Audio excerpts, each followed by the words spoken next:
Assalamualaikum warahmatullahi wabarakatuh. Selamat pagi saya ucapkan kepada Bapak Dr. Hanhan Diana Han MSI selaku dosen pembimbing PKL sekaligus dosen pengampu mata kuliah PKL. Dan Ibu Apoteker Siswa Ika Daliana S. Farm selaku pembimbing PKL dari PT Paros Indonesia. Namun beliau berhalangan hadir sehingga diwakilkan oleh Kadian Ayu Bunga Rose selaku perwakilan dari PT Paros Indonesia. Perkenalkan saya Elvida sebagai moderator yang akan memandu berjalannya seminar pagi ini. Untuk sesi seminar pagi ini akan disampaikan oleh rekan mahasiswa kimia yaitu Rahmat Cahaya Dewi dan Dinda Rahmawati dengan tempat PKL di PT Paros Indonesia. Kepada Rahmat Cahaya dan Dinda dipersilahkan. Perwakilan sidang PKL UNJ gitu ya. Mana sih? Ini aku kenal siapa dosen pembimbing teman aku juga. Oh iya, dospem ya. Malah bawanya apa namanya dosen. Baik, saya mulai sekarang. Bismillahirrahmanirrahim. Assalamualaikum warahmatullahi wabarakatuh. Salam sejahtera untuk kita semua. Om Swastiastu, Namo Buddhaya, Salam Kebajikan. Yang terhormat kepada Prodi Kimia, Ibu Vera Kurnia Dewi, dan yang terhormat Bapak Han Dianhan selaku dosen pembimbing, dan Ibu Siswati Ika Diana Aisfram, dosen pembimbing lapangan, yang akan digantikan oleh Kadian Ayu Bungaros, serta Bapak Ibu dosen dan teman-teman semua yang telah hadir dalam room Zoom ini. Pada pagi hari ini, saya akan mempresentasikan laporan praktik kerja lapangan pada PT Paros Indonesia. Selanjutnya, baik, selanjutnya seminar pada pagi hari ini yang beranggotakan saya Dinda Rahmawati dan teman saya Rahma Cahaya Dewi. Selanjutnya, baik, pada seminar magang ini kami akan mempresentasikan yang pertama adalah latar belakang dari perusahaan, kemudian tujuan, manfaat, visi dan misi perusahaan, tugas quality control, pelaksanaan PKL, proyek individu, dan terakhir ada penutup. Selanjutnya. Selanjutnya adalah latar belakang dari perusahaan, yaitu PT Paros Indonesia adalah perusahaan farmasi yang didirikan pada tanggal 30 September 1971. Perusahaan ini merupakan perusahaan farmasi yang pertama kali mengikuti CPOB atau cara pembuatan obat yang baik dan memproduksi serta memasarkan produk obat yang inovatif dan sesuai dengan kebutuhan masyarakat Indonesia. Lalu sebelum dipasarluaskan di PT Paros Indonesia ini, obat harus lolos berbagai tahap uji pengujian dan tahap tersebut dilakukan di divisi QC atau Quality Control. Di divisi QC ini ada berbagai bidang lainnya seperti mikrobiologi dan PCR, pemeriksaan bahan baku dan bahan kemas, pemeriksaan produk jadi, berikutnya sampel dan stabilitas. Next. Nah, tujuan dari PKL ini adalah untuk menambah pengalaman dan mengenal dunia kerja dalam mengasah kemampuan yang dimiliki mahasiswa sarjana kimia. Lalu ada untuk menumbuhkan sikap profesionalisme dalam lingkungan kerja. Dan terakhir, untuk berlatih komunikasi dan interaksi dengan baik dalam lingkungan kerja. Next. Visi dan misi dari PT Paros Indonesia ini, untuk visinya adalah menjadi perusahaan farmasi Indonesia terkemuka yang merupakan rekanan pilihan dalam penyediaan berbagai solusi kesehatan. Next.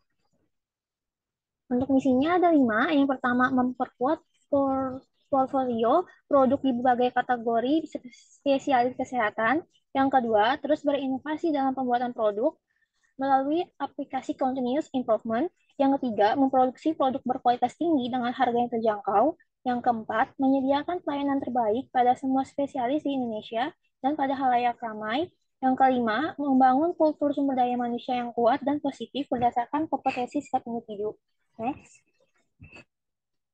Tugas quality control diantaranya yang pertama, memastikan bahan baku dan bahan kemas untuk produksi memenuhi spesifikasi yang sudah ditetapkan. Yang kedua, memastikan suatu produk memenuhi spesifikasi yang telah ditetapkan sebelum didistribusikan kepada masyarakat dan selama masa peredaran. Yang ketiga, bertanggung jawab terhadap produk antara ruahan dan return sampel atau sampel tertinggal. Yang Yang yang keempat, pemantauan kualitas limbah secara berkala. Yang kelima, pembuatan kualitas air yang akan digunakan dalam proses produksi. Next. Baik, selanjutnya itu ada pelaksanaan PKL. Pada jadwal magang ini dimulai dari tanggal 10 Juni sampai tanggal 31 Oktober 2023. Yang eh, yang dimulai dari jam 8 sampai jam 5 dan kami dibagi tugas untuk mengetahui pekerjaan yang ada di quality control yaitu dari ten bahan baku dan produk jadi, ada laboratorium bahan baku dan produk jadi dan ada stabilitas. Selanjutnya baik, selanjutnya ini ada proyek individu. Ini dibagi menjadi dua, yaitu saya itu pada bagian analisis bahan baku dan teman saya Rahma ada analisis produk jadi. Selanjutnya, baik, saya ingin menjelaskan proyek saya yang saya lakukan yaitu analisis bahan baku sekobalamin.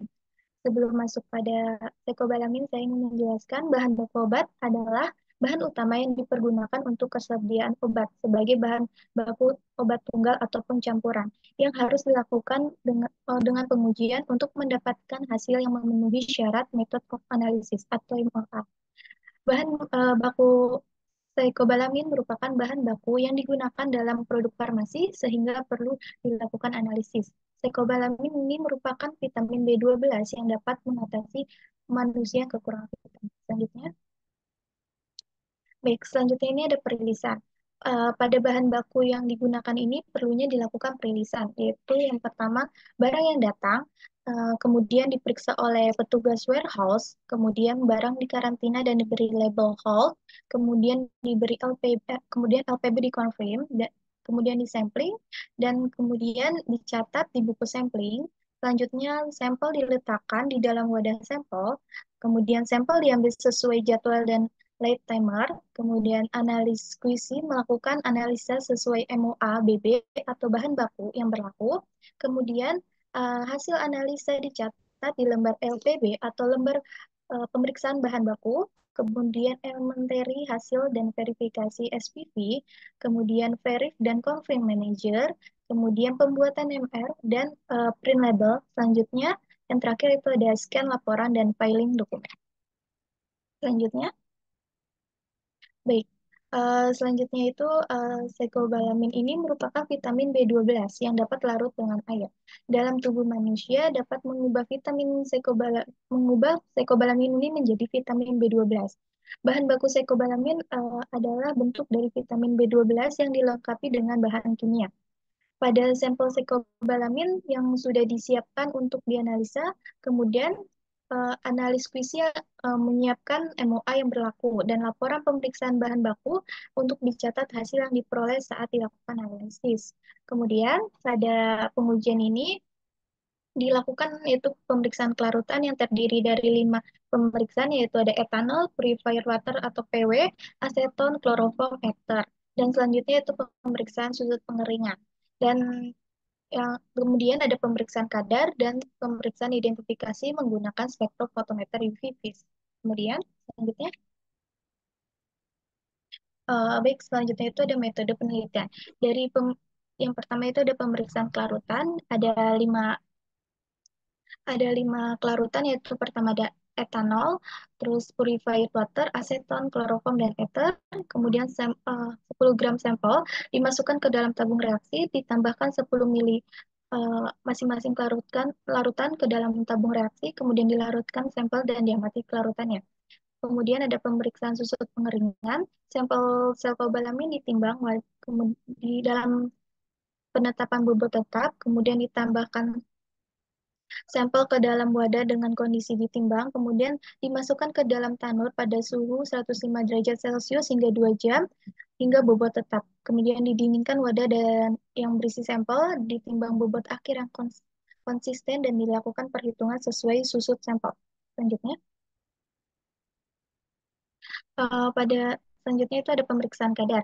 Pemeriksaan kadar ini terdiri dari dua metode standar dan sampel. Pada standar ini ditimbang standar sekobalamin, dimasukkan sampel ke dalam labu coklat berukuran besar, kemudian dimasukkan dan diencerkan sampel sekobalamin dengan purified water hingga tanda batas, kemudian dilarutkan sampel hingga homogen, kemudian dipipet larutan sampel hingga homogen, dipipet larutan sampel, kemudian dimasukkan ke labu coklat yang berukuran kecil, diencerkan dengan purified water atau PW hingga tanda batas, kemudian dilarutkan sampel hingga homogen.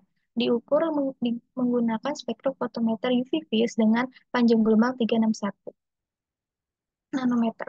Kemudian ada sampel sekobalamin, ditimbang sampel sekobalamin, dimasukkan sampel ke dalam labu coklat berukuran besar, dilarutkan dan diencerkan sampel sekobalamin dengan purified water hingga tanda batas, dilarutkan sampel hingga homogen, dipipet larutan sampel ke dalam labu coklat berukuran kecil, diencerkan dengan purified water hingga tanda batas, dilarutkan sampel dengan homogen dan diukur dengan spektrofotometer UV vis dengan panjang gelombang 361 nanometer.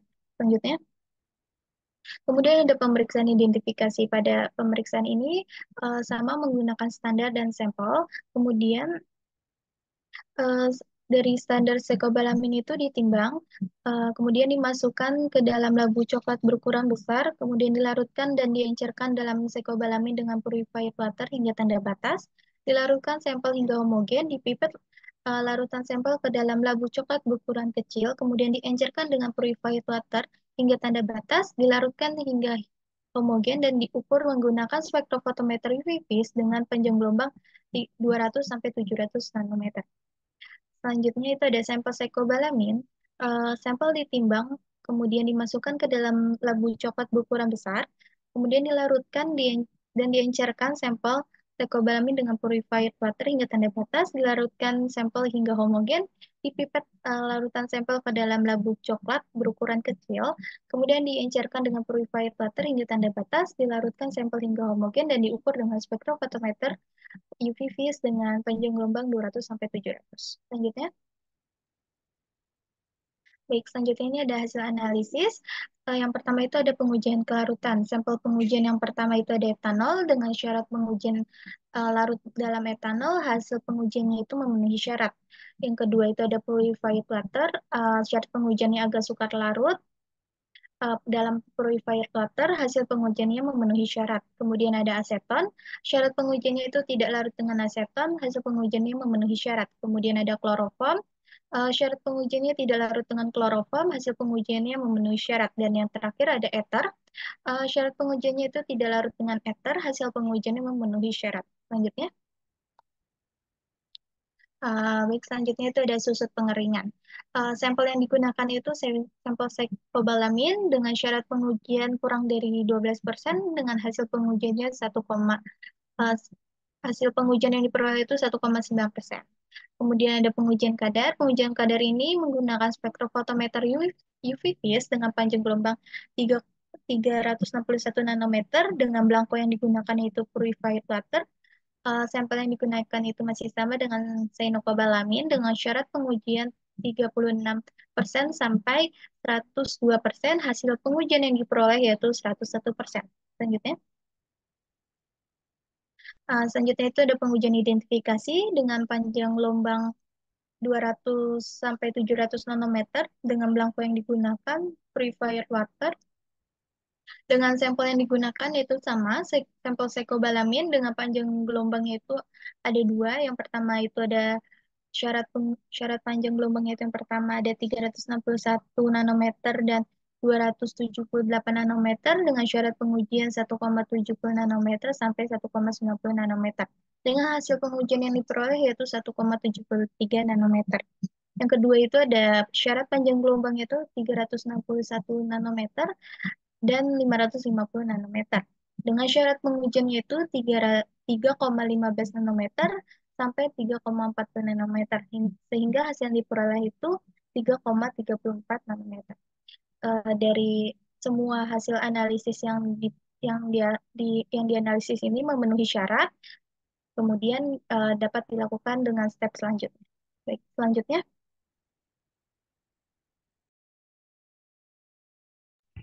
Selanjutnya adalah analisis produk jadi, yaitu obat sari awan. Next. Sebelumnya yaitu adalah ada perilisan produk jadi. Yang pertama itu adalah sampel WIP yang didapatkan dari staf produksi, yang dimana sampel WIP tersebut akan dikirimkan ke staf QC lalu dicatat di buku penerimaan sampel. Lalu setelah dicatat di buku akan dilakukan pembagian sampel oleh staf QC. Selanjutnya adalah analisis sampel sesuai dengan MOA produk yang berlaku dan dilakukan oleh analisis. Selanjutnya adalah catat analisis di buku kerja, dilakukan oleh analisis. Selanjutnya ada dibuat laporan analisis, dilakukan oleh analisis. Lalu setelah dibuat laporan tersebut akan diperiksa dan diverifikasi laporan yang akan dilakukan oleh staf QC. Selanjutnya adalah penyusunan COA produk, dilakukan oleh staf QC. Lalu ada verifikasi dan approval laporan analisis, dilakukan oleh manajer QC. Lalu selanjutnya adalah filing laporan dan BPO atau PO dilakukan oleh staf QC. Selanjutnya adalah serah terima BPO atau PO ke QA. Next. Latar belakang dari penelitian ini yaitu ada seperti tadi itu, Proetiparus merupakan salah satu perusahaan farmasi yang ada di Indonesia yang memproduksi berbagai macam obat, salah satunya adalah obat sari awan. Nah, sari awan ini adalah luka yang diakibatkan dari iritasi. Nah, iritasi tersebut biasa terjadi di gusi, lidah, dan bagian mulut. Nah, bahan aktif yang ada di dalam obat sari awan ini adalah polikresulen, di mana polikresulen ini mampu membunuh bakteri sehingga menghentikan infeksi yang akan berlanjut. Tetapi dalam penggunaan polikresulen itu harus ada uh, kadar yang sudah ditetapkan oleh etiket. Nah, pemeriksaan ini dilakukan dengan menggunakan spektrofotometer UV-Vis. Next. Metode penelitiannya itu yang pertama ada pemeriksaan pemerian, yang mana sampel yang didapatkan tadi dari staf produksi akan dipindahkan ke dalam vial putih dan akan diamati pemeriannya. Lalu ada preparasi sampel dan pengukuran spektrofotometris, yang dimana ada standar sampel dan juga sampel.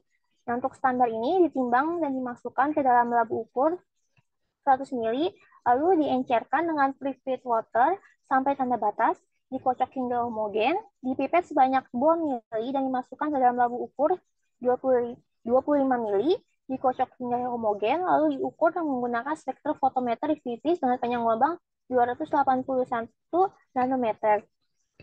Lalu untuk sampelnya ditimbang dan dimasukkan ke dalam labu ukur 100 ml, lalu diencerkan dengan purified water sampai tanda batas, dikocok hingga homogen, dipipet sebanyak 2 ml dan dimasukkan ke dalam labu ukur 25 ml, dikocok hingga homogen, lalu diukur menggunakan spektrofotometer UV-Vis dengan panjang lubang 281 nanometer. Next.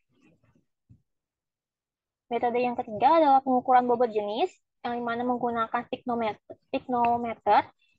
Pengukuran ini ada 3. Yang pertama ada piknometer kosong, piknometer berisi purified water, dan piknometer berisi obat sari awan.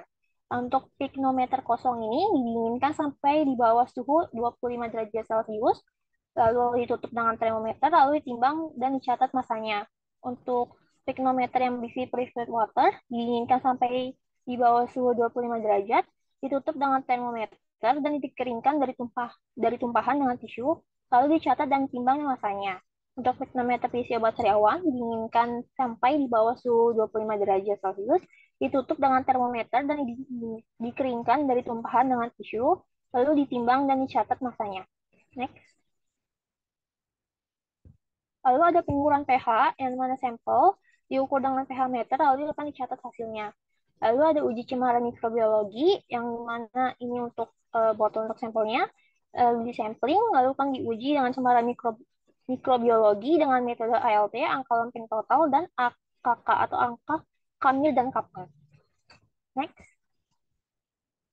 Selanjutnya ada hasil dan pembahasan. Untuk hasil pemerian ini, obat sari awan ini berupa cairan berwarna coklat merah dan harus tidak berbau. Nah, untuk pengukuran spektrofotometer ini menggunakan panjang lubang 281 nanometer yang dimulai dari pemeriksaan blanko. Dan blanko yang baik ini harus berada pada rentang 0,2 sampai 0,8. Next. Nah, untuk hasil Untuk hasil sektor ini akan menggunakan rumus persen kadar seperti yang tertera, yaitu AU dikali WS dikali FPS dikali BT dikali P per AS kali WU dikali FPU dikali dosis. Nah, kadar polikresulen dalam obat sariawan ini harus berada di rentang 92,5% sampai 107,5% sesuai dengan etiket yang berlaku. Lalu dari pengujian ini didapatkanlah kadar sebesar 96,3%. Next. Hasil dari pemeriksaan bobot jenis. Nah, dari hasil ini didapatkan 1,143 gram per mililiter, yang di mana bobot jenis ini harus berada pada rentang 1,135 sampai 1,160 gram per mililiter.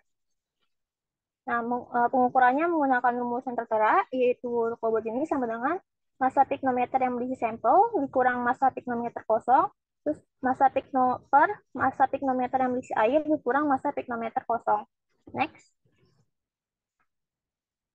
Untuk hasil pemeriksaan pH, obat sariawan ini harus kurang dari 1%, sedangkan pH yang dapat adalah 0,5, yang dimana sampel tersebut memenuhi syarat. Lalu untuk pH polikresulen ini memiliki pH sebesar 0,6, yang berarti polikresulen ini bersifat sangat asam. Karena bersifat asam ini, polikresulen dapat membuat ikatan dengan protein dan sel dan akan membuat sel tersebut mengalami nekrosis. Hal ini yang membuat obat sariawan yang akan digunakan harus diencerkan terlebih dahulu. Next. Selanjutnya ada hasil cemaran mikrobiologi. Untuk cemaran mikrobiologi ini ada angka lempeng total mikroba aerob dengan syarat kurang dari 100 CFU per mililiter dengan hasilnya 10 CFU per mililiter. Lalu ada angka total kapang dan kamir dengan syarat kurang dari 100 CFU per mililiter, hasilnya dapatkan 10 CFU per mililiter. Lalu ada bakteri Staphylococcus aureus dengan syarat harus negatif, hasilnya negatif. Lalu ada Pseudomonas aeruginosa dengan syarat negatif dan menghasilkan hasil negatif. Lalu ada Candida albicans dengan syarat negatif dengan menghasilkan hasil negatif. Next. Lalu ada lampiran. Untuk lampiran ini struktur organisasi yang ada di QC, yaitu ada Quality Director, lalu ada Quality General Manager. Quality Manager ini membawahi 4 SBV, ada SBV QC yang pertama itu ada BB, atau bahan baku, BK, bahan kemas, IPC, dan KPR. Lalu SBV QC 2 ada Fiskim, fisika kimia, Lieutenant Sample, dan dokumen kontrol. Lalu yang SBV QC 3 adalah mikrobiologi PCR, lalu SBV QC 4 stabilitas dan dokumen registrator support. Next. Berikut dalam lampiran format laporan pemeriksaan bahan baku. Next. Format laporan pemeriksaan produk jadi. Next. Sekian presentasi dari kami. Kurang lebihnya mohon maaf. Terima kasih. Baik, terima kasih Rahma dan Dinda. Mungkin silakan dilanjutkan Alfida.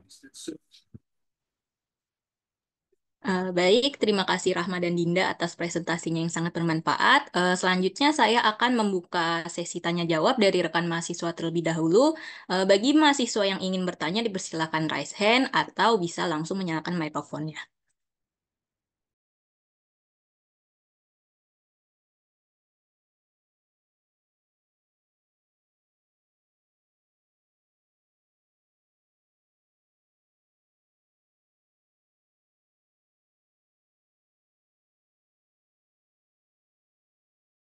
Saya silakan bagi rekan-rekan yang hadir untuk menyampaikan pertanyaan atau komentar juga silakan bisa.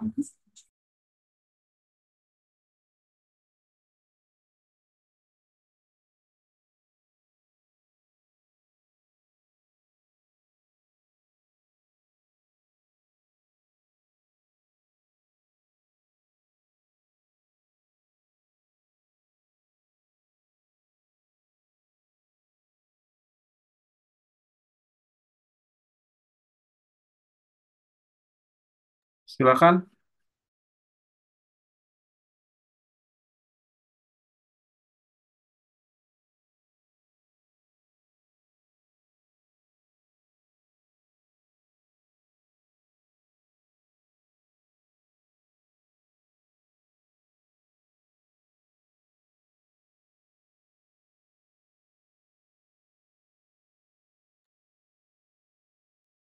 Mungkin jika ada yang belum bertanya, bisa langsung ke sesi selanjutnya, yaitu masukan ataupun saran.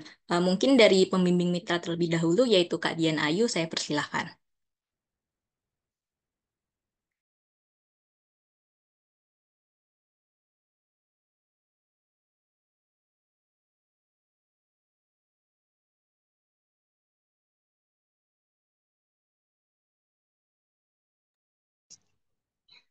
Selamat pagi. Assalamualaikum warahmatullahi wabarakatuh. Untuk sarannya itu dari presentasinya sih sudah lumayan cukup dan emang sesuai dengan yang ada di Paros ya, yang sudah dilaksanakan di PT Paros, terutama di quality control. Itu udah cukup sih menurut saya. Terima kasih. Baik, terima kasih Bu Dian Ayu ya atas komentar yang disampaikan. Mungkin terkait pekerjaan di sana, bagaimana kesan-kesannya terhadap mahasiswa UNJ? Mungkin bisa disampaikan juga, Ibu. Untuk kesan dan pesannya, untuk Dinda dan Rahma cukup baik sih, Pak. Hmm. Benar-benar mengikuti alur pekerjaan, apalagi mereka berdua pernah dalam naungan tim saya, tim Stabilita. Ketika sesuatu dikerjakan tuh mereka benar-benar ngerjainnya sesuai dengan metode analisa yang di sini, nggak asal ngerjain, dan mereka sering bertanya dan mau belajar sih, Pak. Baik. Ada lagi Ibu yang akan disampaikan? Itu udah cukup, Pak. Ya, baik. Selamat ya Rahmah dan Dinda yang sudah menyelesaikan program magang di PT Paros, dan juga terima kasih kepada Ibu Dian Ayu dan eh, Apoteker Siswati Kadeliana S. Farm ya yang sudah membimbing mahasiswa kami di tempat magang. Mudah-mudahan pengalaman yang diperoleh itu bisa mengembangkan terutama ya skill laboratorium di terutama di industri, karena kami yakin dengan apa yang dilakukan di UNJ masih sangat terbatas gitu ya, karena kan memang berbeda ya untuk kebutuhan industri dengan di kampus. Dan juga kami berharap di kesempatan berikutnya mahasiswa kami boleh magang lagi di Paros ya, dan juga bisa bekerja sama dalam berbagai hal, terutama yang berkaitan dengan kegiatan akademik di kampus. eh, Lebih luas lagi, ya, tidak sekedar magang, mungkin nanti kita bisa rancang kerjasama lebih lanjut dengan PT Paros gitu. Mudah-mudahan eh, PT Paros berkenan gitu ya. Baik, mungkin Alfida bisa ditutup untuk sesi ini. Terima kasih kepada Ibu Dian Ayu yang sudah hadir dan menyempatkan waktunya untuk bisa mendampingi presentasi Rahmah dan Dinda gitu ya. Mudah-mudahan bisa bertemu lagi dari kesempatan, dan mohon maaf apabila ada hal-hal yang kurang berkenan selama mahasiswa kami melakukan magang di PT Paros. Itu. Baik, Pak. Terima kasih, Pak. Sama-sama Ibu. Silakan Alfida ditutup aja. Baik, sepertinya berakhir sudah sesi seminar PKL pagi hari ini. Saya ucapkan terima kasih kepada Bapak Hanhan Dianhar dan Kak Dian Ayu Bungarose yang sudah menyempatkan hadir. Saya Alfida selaku moderator pamit undur diri. Wassalamualaikum warahmatullahi wabarakatuh. Waalaikumsalam warahmatullahi wabarakatuh. Terima kasih Mbak Dian atas kehadirannya, bisa melanjutkan aktivitas kembali. Baik, Baik, Pak.